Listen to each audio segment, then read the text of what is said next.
My name is Roger Carroll. I'm the managing editor of the Laconia Daily Sun.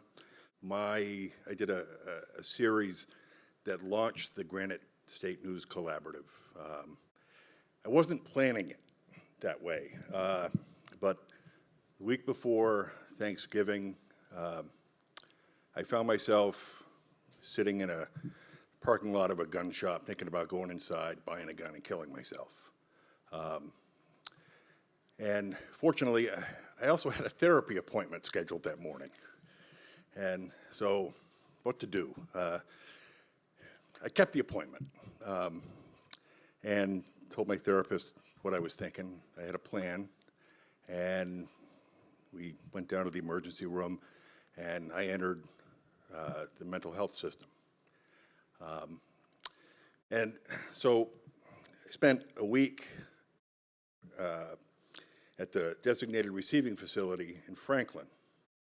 And when I got out, and I'm very fortunate. I mean, I have a million reasons to live. I have the most adorable grandchildren in the world.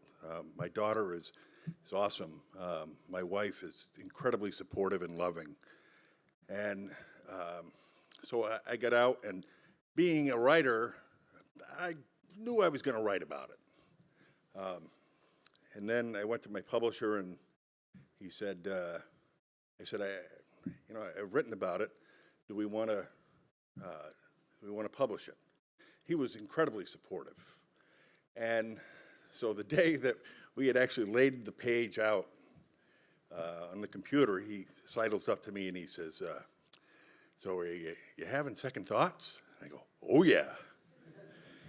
And so my story, it was a three-part series. It was called The Journey Through New Hampshire's Mental Health System. And it was my story, and I'm under no illusions that it tells everybody's story. There were some things about the system that were just awesome. The nurses and nurse practitioners and the doctors that I saw. I still can't believe how great they were.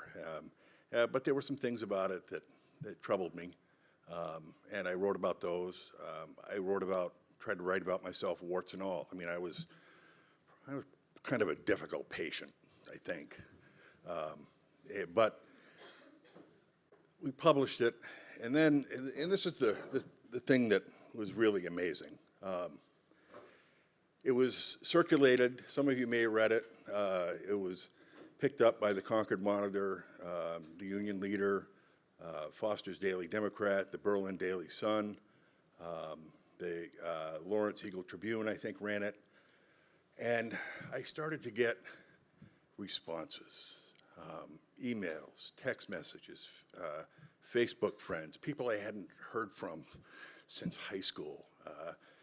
And I got well over 200 of them, and not a single negative word in the bunch.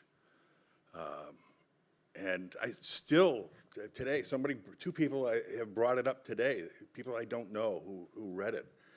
I was incredibly humbled, and I did it, I owe a huge debt to John Broderick, the former Chief Justice of the New Hampshire Supreme Court. And I called him before I was doing it, and he encouraged me. I called Ken Norton at NAMI, New Hampshire, and he was incredibly supportive. And the response was more than I could have ever hoped for. People want to talk about it. They really do. People want to be able to go get help.